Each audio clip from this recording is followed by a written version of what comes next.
Vito se je rodil s sindromom, ki se najbolj izraža v popolni gluhoti. Njegova starša pravita, da je njegovo rojstvo zadetek na tomboli. Je namreč edini s takim sindromom v državi. Med epidemijo koronavirusa se je tudi osnovnošolec z nebeško modrimi očmi šolal doma. K sreči je njegova mati Mira po poklicu profesorica matematike in je uspešno krmarila med poučevanjem učencev, Vita in rednimi gospodinjskimi opravili. Vendar se je njeno delo nemalokrat zavleklo v zgodnje jutranje ure. Čas korone je v bistvu po eni strani naš čas, kako tudi živimo.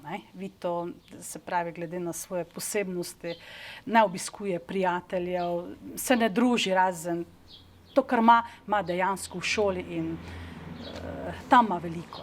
Njegovo šolo, on obiskuje Center za sluh in govor Maribor, smo vedno nekako našli skupne poti in se znali dogovoriti, pa najboljše potegniti za Vitota, tako da z njegovim izobraževanjem sem res zadovoljna. Ja. In zato smo našli skupni jezik preko Zooma in s pomočjo tolmačke. Zdaj, sproti smo se dogovarjali, kateri predmet, kaj bo ona naredila, kaj mogoče jaz dopolnim. Je bil izziv, tako bomo rekli, da šlo ni bilo, Vito sicer sodeloval. Na manjše dele sem pač razdelila snov, ki sem potem tudi predelala, potem se tudi učiteljica to ocenila.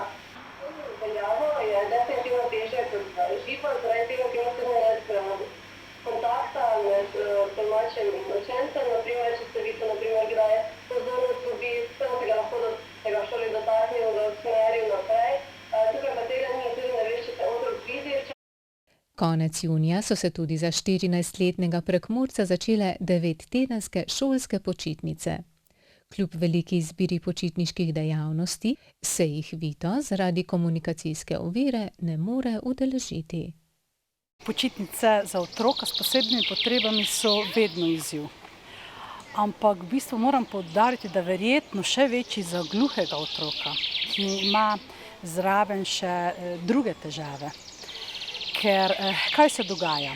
Zdaj ustanove, organizacije, društva ali kakorkoli, pa sem potrkala na marsikatera vrata, ni, da bi bili, da so usposobljeni sprejeti med počitnicami takega otroka. Vito je prikupen, pa ko ga ljudje vidijo, so sočutni do njega, bi ga sprejeli, tudi marsikatera organizacija bi ga sprejela. Ampak ni komunikacije, ne vejo delati z njim. Recimo, pa ne samo, da ni komunikacije, da ne vejo, kaj bi on rad. On potem postane nervozen, živčen, izpušča glasove in to dejansko je potrebno usposobiti ljudi, da lahko imajo tega otroka. Zelo rad ima kmetijo, da ne pozabim. In zato je tudi že bil na Koreniki taboru, kjer je bil tudi sprejet, spremljala ga je sicer tolmačka. Letos je bil na Koclevini, celo sam, kako so preživeli, ne vem, ampak so. Tako da izgleda, da počasi vseeno napredujemo v tem smislu, in res je lažje. Zdaj pa, če se bo uspelo pri nas koga usposobiti za to, da bi take otroke varoval med počitnicami, mislim, da mogoče ne toliko za nas, ampak za starše, ki bodo v podobni situaciji, kot sva bila midva, pa je vsekakor ne samo zaželjeno, prav potreba.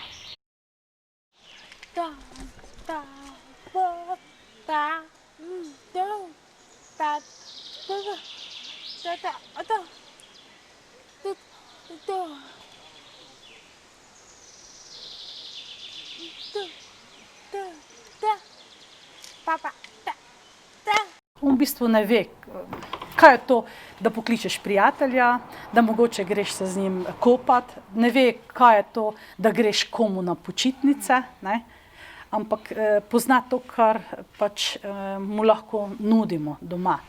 In mislim, da mu kar ogromno nudimo, ker je pač zadovoljen pa srečen. To pa nama kot staršama največ pomeni. Dejansko gluhota prinese s sabo samoto. S tem sem se dolgo ukvarjala, pa verjetno se še bom. Vse to, tako da bi sprejel dokončno, verjetno nikoli ne bo. Vzeti pa moraš to, kar je v redu, se s tem pač nekako sprijazniti in moraš sam pri sebi razčistiti, kaj lahko pričakuješ in kaj ne moraš pričakovati, ne. In tistem, kar lahko pričakuješ, pobrati najboljše.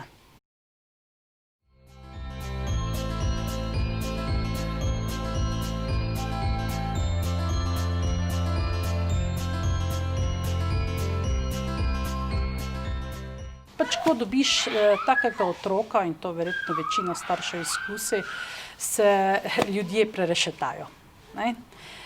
Za ljudi, ki bi jih mogoče pričakoval, da bodo blizu, ali pa vnaprej povedal, da bodo blizu, se umaknejo, pridejo pa novi, sveži obrazi. In življenje nehote postaja kvalitetnejše.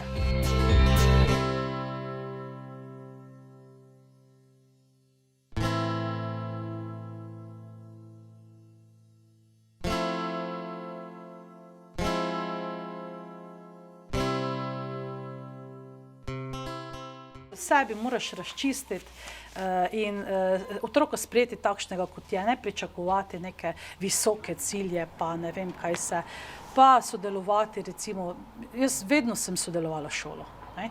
Že od vrtca, ko je bil že v vrtcu z vzgojiteljicami, ko vidiš, da ti dejansko želijo samo pomagati. Zdaj pa, kako to gre, pač gre, ne. Ne moreš pa ti, da ti bodo, ne vem, v šoli spremenili otroka ali pa da bodo vzeli čarovno palico in začarali, da bo zdaj spregovoril, da bo, ne vem, vse idealno.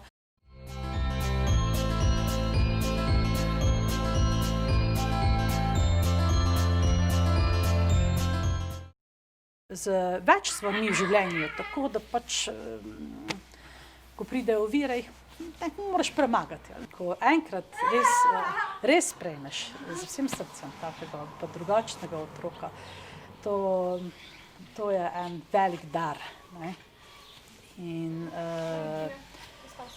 In jaz tako vam povem, če bi mi zdaj lahko nekdo povedal, ali bi zamenjala, ali kaj pa vem, če bi se dalo mogoče spremeniti drugače, nič ne bi spremenila, ne.